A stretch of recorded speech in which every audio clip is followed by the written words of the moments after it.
아멘.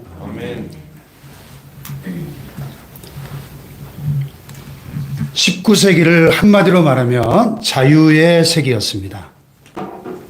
자유를 위해서 온 세계가 투쟁하던 시기였습니다. 프랑스 혁명, 미국 노예 해방, 아프리카 자유 해방 등등 해방의 사건들이 19세기의 역사의 페이지를 장식했습니다.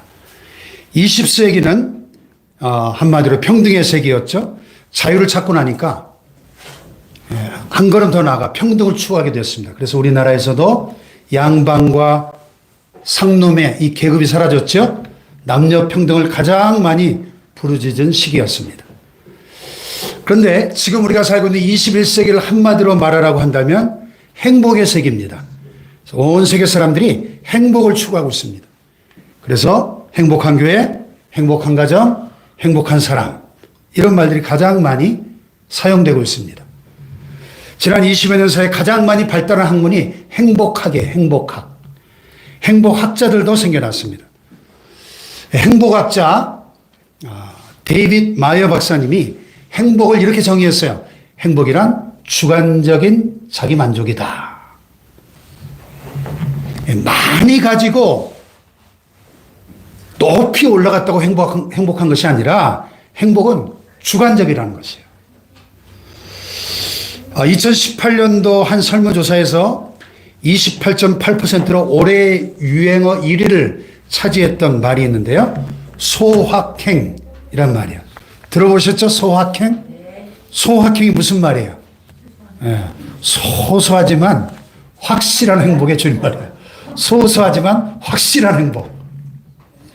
이 말은 원래 일본의 소설가 무라카미 하루키가 에세이 랑게르 한스섬의 오후에서 처음 사용한 말인데 갓 구운 빵을 손으로 찢어 먹을 때, 또 서랍 안에 반듯하게 정리되어 있는 속옷을 볼 때 느끼는 행복처럼 이렇게 바쁜 일상 속에서 느끼는 작은 즐거움을 뜻하는 말이에요.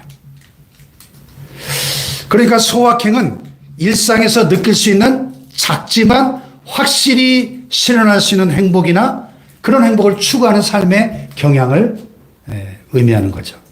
예를 들어서 좋아하는 커피를 마시는 것, 커피 한 잔의 행복, 또 맛있는 음식을 먹는 것, 또 좋아하는 음악을 듣는 것, 또 사랑하는 가족이나 친구들과 즐거운 시간을 보내는 것, 이게 다 소확행의 예가 되는 거죠. 이 소확행은 현대사회에서 급격한 변화와 불확실성 속에 시달리는 사람들에게 큰 인기를 얻고 있습니다. 이 소확행은 큰 목표나 성공을 이루기 위해 노력하기보다는 일상 속에서 작은 행복을 발견하고 누리는 것을 강조합니다. 이것은 스트레스와 불안을 줄이고 삶의 만족도를 높이는데 도움이 될 수 있다는 것이죠. 간단히 얘기해서 행복이란 외적 조건이 아니라 내적인 만족이다 하는 것이죠. 많이 갖고 불행한 사람이 있는가 하면 적게 갖고도 행복한 사람이 있다는 것입니다. 높이 올라가고도 불행한 사람이 있고 낮게 살지만 행복한 사람이 있다는 것입니다.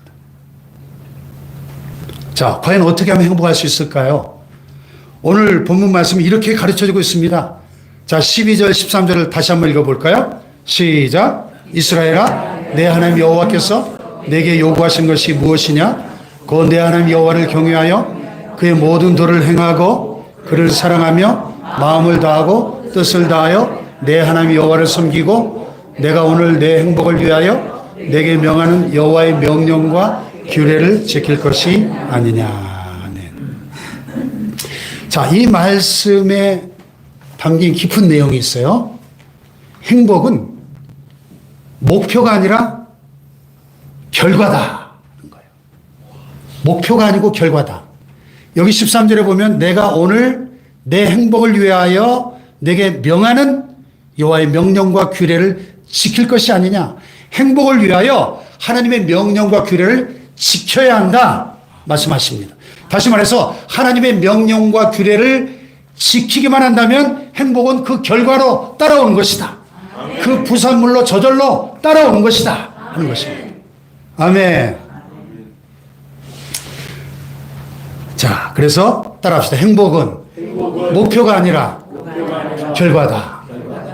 많은 사람들이 인생의 목표는 행복이다 이렇게 말하죠. 그러나 오늘 말씀에 따르면 행복은 목표가 아니라 하나님의 명령과 규례를 지켜 행하는 순종의 삶에 따라오는 결과다 하는 것입니다. 아멘. 좀 더 구체적으로 행복의 조건을 한번 살펴보겠습니다. 행복의 조건 첫째, 건강한 육체를 가진 사람입니다. 행복하려면 기본이 건강이에요. 아무리 돈이 많고 아무리 출세했어도 건강을 잃어버리고 병실에 누워 있다면 행복하다고 말할 수 없겠죠. 열왕기하 5장에 보면 이런 말씀이 나와요. 아람 왕의 군대 장관 나아만은 그의 주인 앞에서 크고 존귀한 자니 이는 여호와께서 전에 그에게 아람을 구원하게 하셨습니다. 그는 큰 용사이나 나병 환자더라. 자, 아람 나라 오늘날 시리아 지역이죠. 그 군대 장관 이 나아만 장군은 위기에 처했던 나라를 구해낸 구국 1등 공신이었습니다. 그래서 국방부 장관이 되고 출세해서 권력도 명예도 또 돈도 많은 사람이었습니다. 그러나 문둥병에 걸렸습니다. 그러니 얼마나 누구에게도 말할 수 없는 그 불치병 때문에 마음고생을 많이 했겠어요. 그의 주인 앞에서 크고 존귀한 자다 그랬어요. 그는 큰 용사이나 나병 환자더라. 아무리 큰 용사면 뭐예요? 나라를 구한 구국 공신이면 뭐합니까? 나병 환자인데. 두 다리 뻗고 단잠 잘 수 있는 사람이 행복한 사람이에요. 아멘.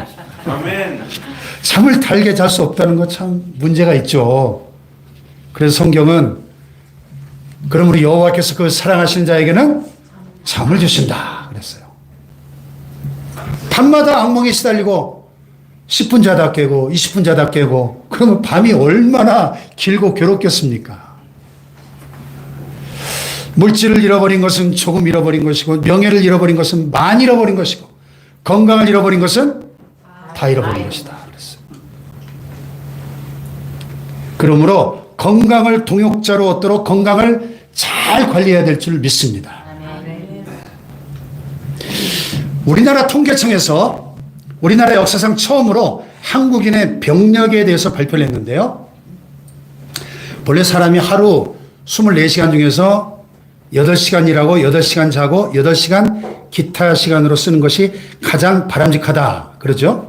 이 중세기 알프레드 대왕이 이렇게 살았다 해서 이를 알프레드 3분율 이렇게 부릅니다. 근데 우리나라 사람은 일생 동안 아픈 기간이 얼마냐? 남자가 평균 13년, 일생의 19.4%를 아파서 누워있다 하는 거예요. 여자는요, 일생 평균 18년 알아 누워있기에 평균 24%를 아픈 상태로 지낸다는 거예요.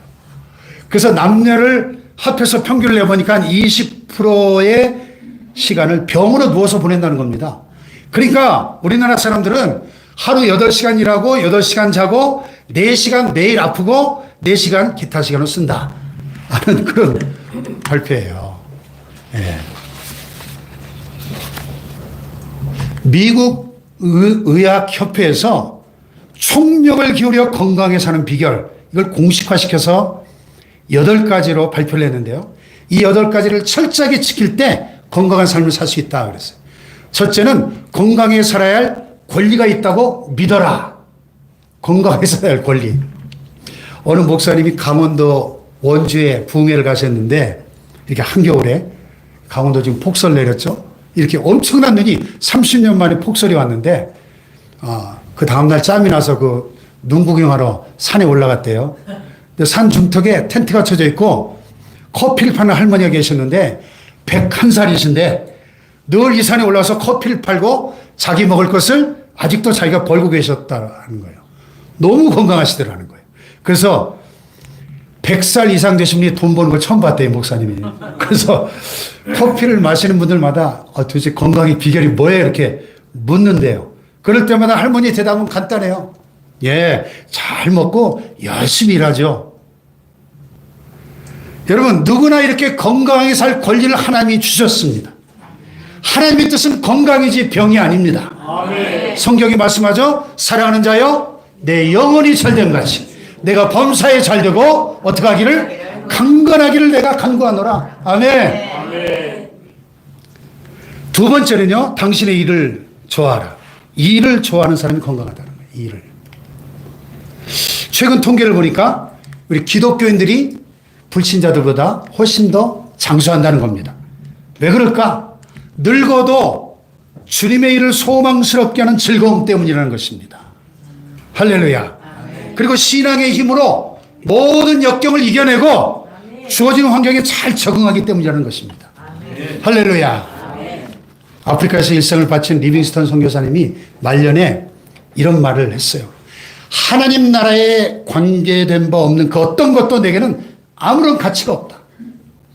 사람들은 내가 아프리카에서 나의 일생을 모두 희생했다고 말하지만 나는 아프리카를 위해 희생한 적이 한 번도 없다. 건강한 몸으로 좋은 일을 했고 마음의 평화를 얻었고 또 장차 영원한 상급을 주시려고 밝은 소망 가운데 일하게 하신 하나님께 모든 영광을 돌린다 그랬어요. 할렐루야. 세 번째는요. 최소한 한 개 이상의 취미를 가져라. 뉴욕의 생명연장연구소에서 45세 이상 된 사람 2만 5천 명을 조사해 봤는데 그중에 겨우 20%만 정상적인 건강을 유지하고 있다는 거예요. 20%만. 그 20%를 조사해 보니까 일의 양과 휴식의 양이 적당히 조화를 이룬 사람들이라는 거예요. 일과 휴식의 조화. 그래서 영어로는 work and life balance라고 그러죠. 그래서 이걸 줄임말로 워라벨 그러죠. 워라벨이라는 말 들어보셨나요? 일과 생활의 조화. 또 뉴저지 스탠다드 오일 회사에 근무하는 간부 340명을 조사해 보니까 340명 중에 235명이 건강에 그 지장이 있었는데요. 그 중에서도 192명, 전체의 56%가 아주 심각한 질병에 걸려 있더라는 56%가. 이들의 공통점은 알맞은 운동과 휴식이 없는 사람들이었다는 것입니다. 자기 취미가 없는 사람들이었다는 것입니다. 네 번째, 사람들을 좋아해라. 사람들을 좋아해라. 다섯 번째, 당신에게 주어진 환경이 변화시킬 수 없을 정도로 어려워도 항상 만족하게 살아라. 아멘. 여섯 번째, 역경을 잘 요리해라. 역경. 미국에서요, 우울증 때문에 병원비와 약값과 치료비로 쓰는 비용이 1년에 2,500억 달러. 우리나라 돈으로 약 336조 원이 든다 그래요. 예. 감이 안 오죠? 336조. 우리나라 작년 예산이 604조 원인데 절반에 해당하는 금액입니다. 미국에서 우울증으로 인한 의료 비용이 한국 정부 예산의 절반에 해당하는 수준이라는 거예요. 그런데 버트람 브라운 박사가 우울증을 치료하는 방법을 이렇게 말합니다. 열심히 살고 담대히 사는 것이 우울증을 이기는 비결이다. 그랬어요. 우울증 때문에 고통받는 분들이 계시죠. 한번 따라해 보세요. 열심히 살고 담대히 살자. 이게 비결이에요. 열심히 살고 담대히 살자. 일곱 번째는요. 혀를 명랑한 말, 재미있는 말, 남에게 도움이 되는 말만 하도록 혀를 훈련시키래요. 아멘. 여덟 번째는요. 늘 도전하고 성취하고 또 도전하고 또 성취하라. 오스트리아의 의사요 심리학자였던 빅터 프랭클 박사가 2차 세계대전 때 히틀러의 그 포로 수용소에 수감돼 가지고 고독과 죽음의 공포에서 허덕여야 했습니다. 근데 그는 포로 수용소에서의 자신의 그 경험을 토대로 로고 테라피, 의미요법을 창시해냈는데 이 의미요법의 핵심이 뭐냐면 삶의 의미는 생명을 연장시킨다 하는 거예요. 한번 따라해 봅시다. 삶의 의미는 생명을 연장시킨다.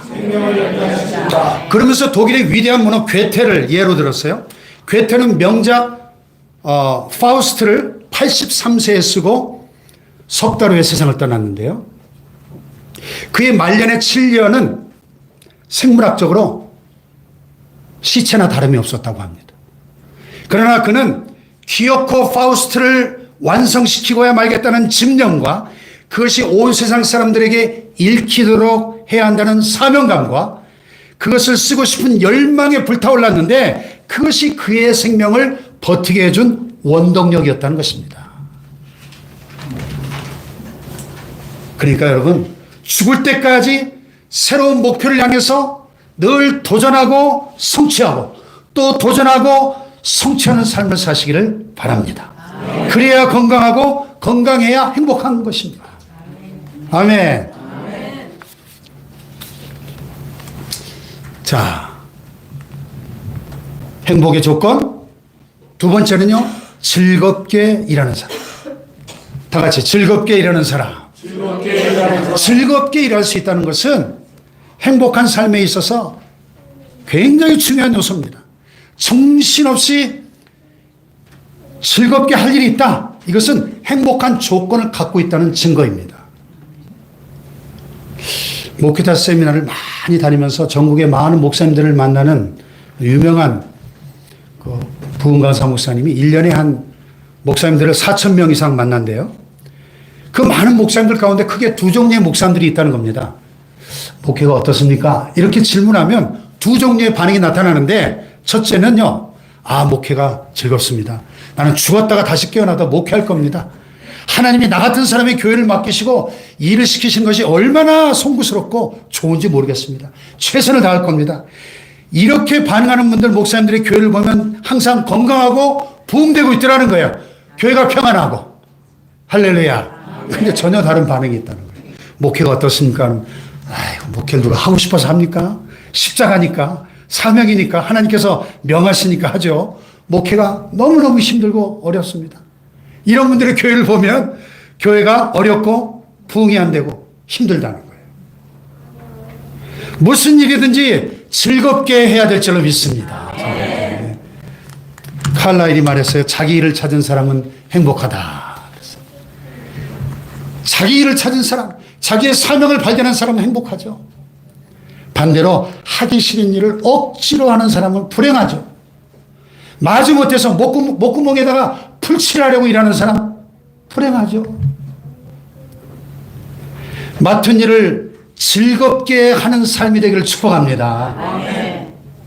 미국의 강철왕 카네기 회사는요, 1873년에 앤드류 카네기가 설립한 강철 회사인데요. 이 카네기 회사는 미국의 강철 산업을 주도하고 세계 최대의 강철 회사로 성장했습니다. 1900년대 초반에 미국 강철 생산량의 약 75%를 차지했습니다. 카네기 회사의 직원 수가 그 당시에 약 30만 명에 달했어요. 별로 안 놀라시네요. 직원 수가 30만 명. 예. 어느 날 이 카네기가 자기 공장 중 한 공장에 공장장의 공석이 생겨가지고 후계자를 찾고 있었어요. 그때 한 공장에서 열심히 일하는 인부가 눈에 띄었습니다. 얼마나 성실한지 카네기가 그를 공장장으로 임명하고 싶었어요. 그래서 우리 공장의 공장장이 되어주시겠습니까? 그랬더니 이분이 당황하면서 이렇게 대답하는 거예요. 회장님, 나는 평생 이곳에서 땜쟁이 일만 해왔습니다. 땜질이라면 누구보다 자신이 있습니다. 그러나 공장장이 되어 공장을 경영하라고 하면 나는 할 수 없어요. 경영은 전문가에게 맡겨주세요. 나는 내게 익숙한 일만 하겠습니다. 그 누구도 이 일은 나를 따라오지 못할 겁니다. 나를 이곳에 두시는 것이 공장을 위해서도 유익할 겁니다. 예.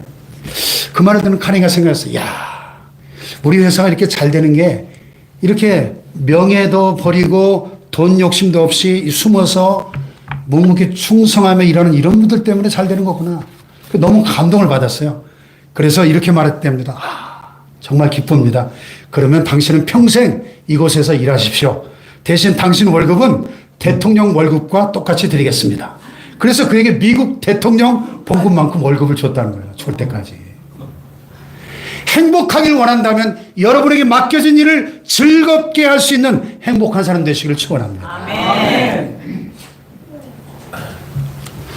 세 번째는요, 항상 웃는 사람이 행복한 사람입니다. 항상 웃는 사람. 그래서 성경은 우리에게 뭐라고 말씀하죠? 항상 기뻐하라.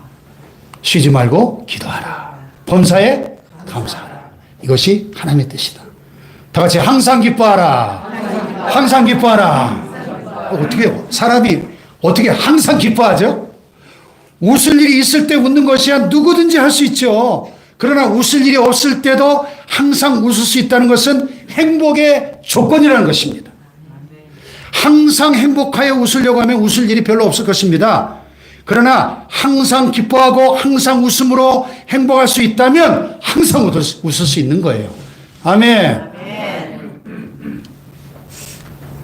옛날부터 그 집안이 잘 되려면 세 가지 소리가 밖으로 흘러나와야 된다 그랬죠. 첫째는 하늘천 따지 하는 글 읽는 소리.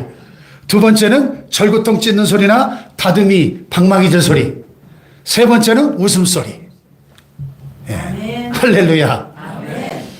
굿이란 분이 이런 말을 또 했더라고요. 사람이 웃을 수 있다면 그는 가난하지 않다. 내가 웃을 때 온 세상이 나와 함께 웃는다 그랬어요. 사람이 잘 웃을 때 네 가지 효과가 있대요. 첫째는 건강 촉진 기능. 주 4세기에서 밀레투스가 인간의 특성이라는 책을 썼는데 웃음이란 말이 헬라어로 갤로스인데요. 이 말의 어원은 헬레. 그 말의 의미는 건강, 헬스라고 그러죠. 영어로. 그러니까 고대인들은 웃음은 곧 건강이다. 이렇게 생각합니다. 지혜의 왕 솔로몬이 뭐라 그랬죠? 마음의 즐거움은 양약이라도 심령의 근심은 뼈로 마르게 한다. 실제로 모든 질병의 67%가 스트레스에서 온다는 사실을 의학자들이 밝혀냈습니다. 캐나다 몬트리올 대학의 한수열 교수가 이런 실험을 했대요. 쥐들을 기르면서 그 앞으로 고양이가 지나가게 했어요. 하루 한 번씩. 그냥 한 번 지나가게 하는 실험이에요. 그랬더니 쥐들이 하루에 한 번씩 공포를 느끼는 거예요. 그리고 하루 한 번씩 숨어요. 그렇게 4일이 지나서 조사해 보니까 쥐들에게 위궤양이 생기기 시작하더라는 거예요. 일주일이 지나니까 위에 구멍이 생기기 시작하고 심장이 망가지기 시작했습니다. 그런데 얼마 살지 못하고 죽더라는 거예요. 쥐들이. 쥐에게 준 것은 오직 스트레스뿐이었습니다. 그런데 스트레스가 쥐들을 병들게 하고 죽게 만들더라는 거죠. 생활에서 즐거움을 빼앗아가면 스트레스를 받게 됩니다. 그래서 스트레스를 치유하는 최고의 양약이 뭐냐? 즐거움이에요. 마음의 즐거움. 마음의 즐거움은 양약이라도. 할렐루야. 아멘. 누구에게나 하루에 300개에서 400개씩 암세포가 생긴다고 그러죠? 의학자들이 말합니다. 근데 이 암세포들이 뭉치면 암이 되는데 그런데 그렇게 생기는 암세포를 그때그때마다 죽여버리면 암이 되지 않는다고 합니다.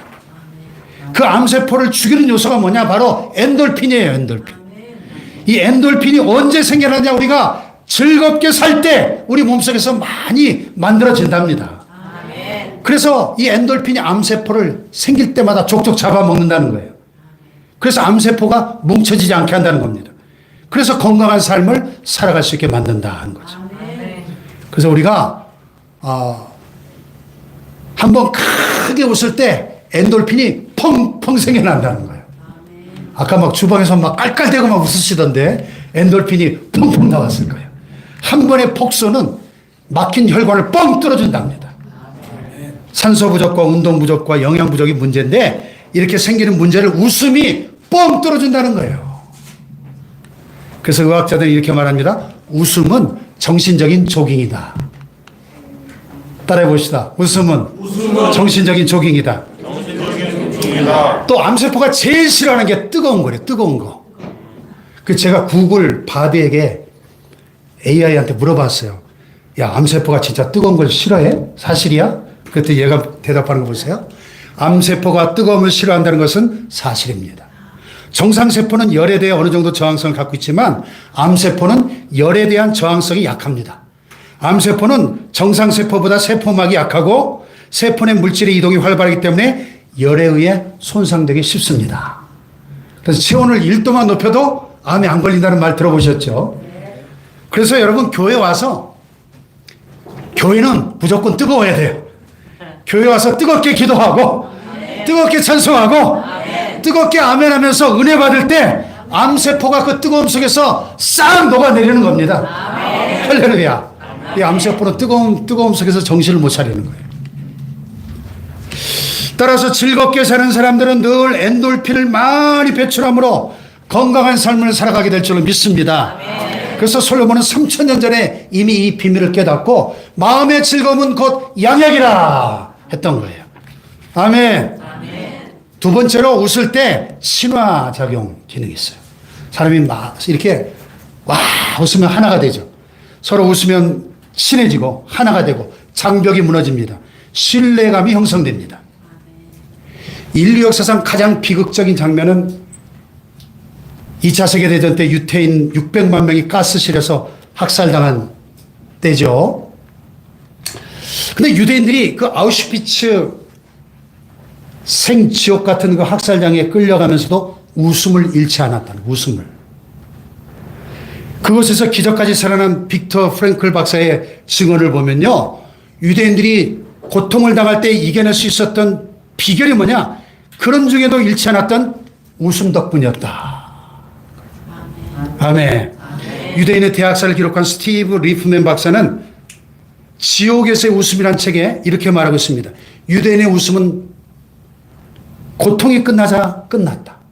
세계 제2차 대전이 끝나자 유대인의 웃음의 황금 시기가 끝났다. 그래서 유대인들은 고통스러울 때 가장 많이 웃었다. 이렇게 기록하고 있습니다.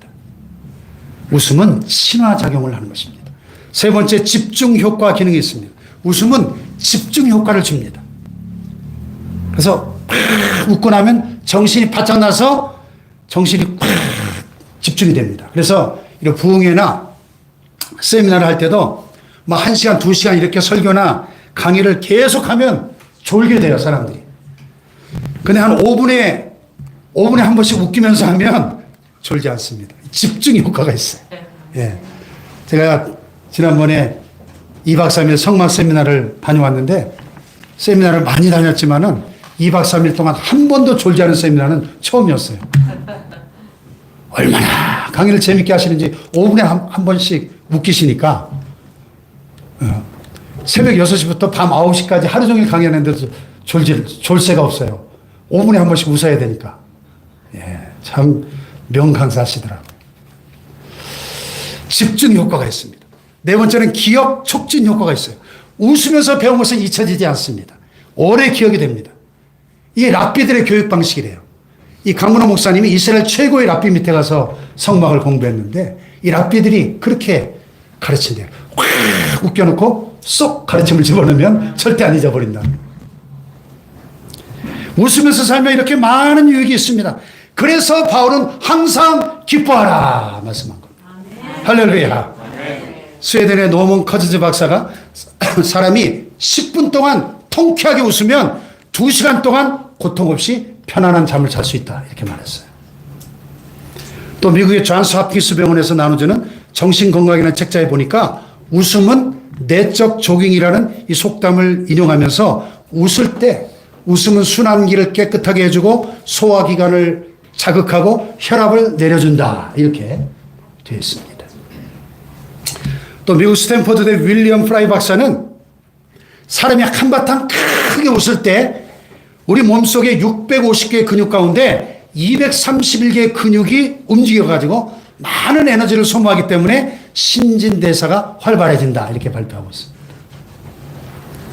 로메인 게리가 말하길 유머는 품위의 확산이요, 우월성의 선언이요, 인격의 향기다 그랬어요. 웃음은 행복의 열쇠인 것입니다. 아멘. 할렐루야. 아멘. 불행한 사람은요, 조그만 불행에도 현미경을 쓰고 보지만 성숙한 사람은 큰 불행도 망원경을 쓰고 보는 거예요. 여러분, 고통이 닥쳐올 때 망원경을 쓰고 멀리 바라보시길 바랍니다. 아멘. 항상 웃으며 사는 사람이 행복한 사람이에요. 아멘. 아멘. 그 다음에 사랑할 줄 아는 사람이 행복합니다. 다 같이 사랑할 줄 아는 사람. 사랑을 받는 사람도 행복하지만 사랑하는 사람은 더욱더 행복한 거예요. 아멘. 식물도 사랑을 먹고 자라면 건강하다는 연구 결과가 발표됐습니다. 미국에서 해마다 귤 컨테스트가 열리는데요, 귤 상품을 잘 만든 사람을 표창하는 행사입니다. 근데 1등상을 탄 사람에게 물었어요. 어떻게 이렇게 귤을 탐스럽게 잘 키웠나요? 이 사람이 대답합니다. 저는 독한 농약을 절대 사용하지 않습니다. 다른 비결은 없습니다. 날마다 나무를 만지며 사랑해 주었습니다. 귤도 사랑을 받으면 행복하게 잘 자라는 거예요. 귤도. 심지어는 동물도 사랑을 먹고 자랍니다. 동물도. 어느 목사님 제주도 서귀포에 순복음교회 부흥회를 갔는데 제주공항에 딱 도착하니까 그 교회로 가는 차 안에서 담임 목사님이 그러시더래요. 이번 부흥회는 선교 돼지를 잡을 겁니다. 선교 돼지라는 말을 처음 들어서 그게 무슨 뜻이죠? 그랬더니 담임 목사님이 설명하시는 거예요. 그 교회에 정명은이라는 성도님이 모든 사업이 쫄딱 망해가지고 전도를 받아 교회에 등록을 했는데 목사님이 그분에게 예수님은 우리를 축복해 주시는, 축복하기를 좋아하시는 좋으신 하나님이다, 이렇게 말해 주었대요. 그 후에 이분이 예수님을 영접하게 되었고 돼지 20마리를 빌렸습니다. 그리고 돼지를 기를 농장도 세를 냈습니다. 그리고 돼지에게 늘 라디오로 극동방송을 틀어줬대요. 이 돼지들이 언제나 목사님들의 설교를 듣고 찬송가를 들으며 자랐더니 새끼를 낳으면 한 번에 15마리씩 낳는다는 거예요. 그래서 20마리를 시작한 돼지가 지금은 600마리가 되었다는 겁니다. 그리고 곧 1000마리가 될 걸 믿고 100마리는 11조로 하나님께 드리기로 했다는 겁니다. 그래서 목사님이 요구하기만 하면 언제든 100마리 한도 내에서 잡을 준비가 되어 있다는 거예요. 강사 목사님이 부흥회 도중에 그분의 돼지 농장을 방문해 보니까 정말 늘 극동방송이 흘러나오고 있더라는 거예요. 온통 찬송 소리가 울려 퍼지는 그곳에서 이 돼지 농장이 번성하고 있더라는 거예요. 이 돼지들이 성령 충만하니까 새끼도 잘 낳고 건강하고, 짐승도 사랑을 받으니까 건강하고 행복을 느끼더라는 겁니다. 쥐도 사랑을 먹고 자란대요. 오래전 미국 버클리 대학에서 사랑과 생명의 관계성을 연구했는데 쥐를 가지고 실험을 한 거예요. 첫 번째 쥐 한 마리는 그냥 먹이만 줬대요. 두 번째는 5마리 쥐를 모아놓고 먹이를 줬대요. 세 번째는 이 사람의 손에다 쥐를 올려놓고 쓰다듬어 주면서 사랑한다고 하면서 먹이를 줬대요.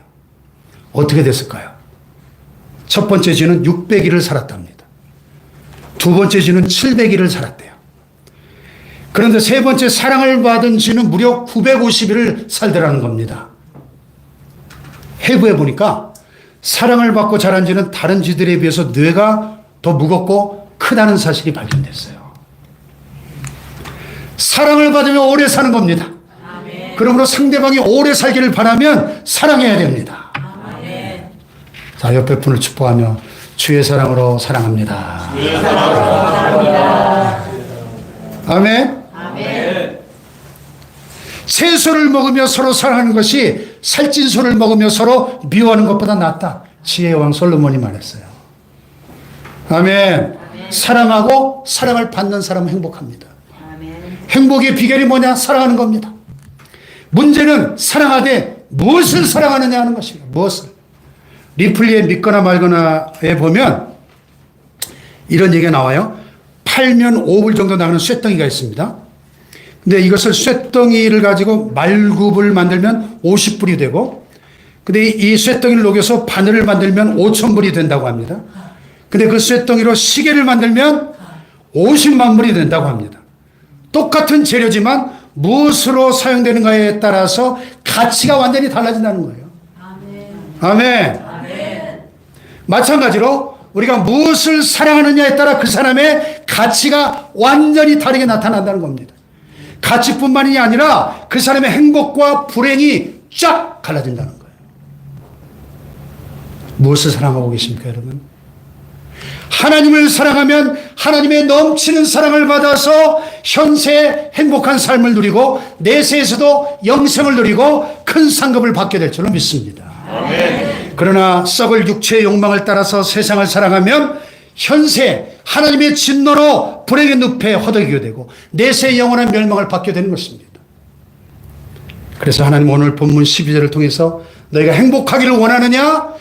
하나님을 경외하고 하나님을 사랑하라 말씀하십니다. 아멘. 할렐루야. 아멘. 그러나 행복을 위하여 세상을 사랑하고 돈에 집착하면 거꾸로 불행의 함정에 달려가는 어리석은 인생이 된다는 것이죠. 인도의 위대한 지도자 간디가 이 세상을 파괴하는, 인간을 파괴하는 7가지가 있다 그랬어요. 첫째는 노동 없는 부, 즉 일하지 않고 얻은 재산, 양심이 결여된 쾌락, 성품이 결여된 지식, 도덕이 결여된 사업, 인간성이 결여된 과학, 원칙이 없는 정치, 그리고 사랑이 없는 종교. 구구절절 맞는 말이죠. 사랑하고 사랑받을 때 행복한 것입니다. 아멘. 마지막 5번째로 믿음과 소망을 가진 사람이 행복해요. 다 같이 믿음과 소망을 가진 사람. 이 행복한 사람의 특징을 보면요, 자부심이 있어요. 언제나 자신감을 잃지 않습니다. 문제가 있어도 풀 수 있다고 확신합니다. 왜? 하나님이 함께 하시기에 어떤 어려움도 이겨낼 수 있다고 굳게 믿고 있습니다. 그러니까 늘 긍정적이고 낙천적입니다. 믿음과 소망을 가진 사람이 행복한 것입니다. 할렐루야. 미국 디트로이트에 가면은 자동차왕 헨리 포드의 박물관이 있습니다. 미국에서 제일 큰 박물관인데요.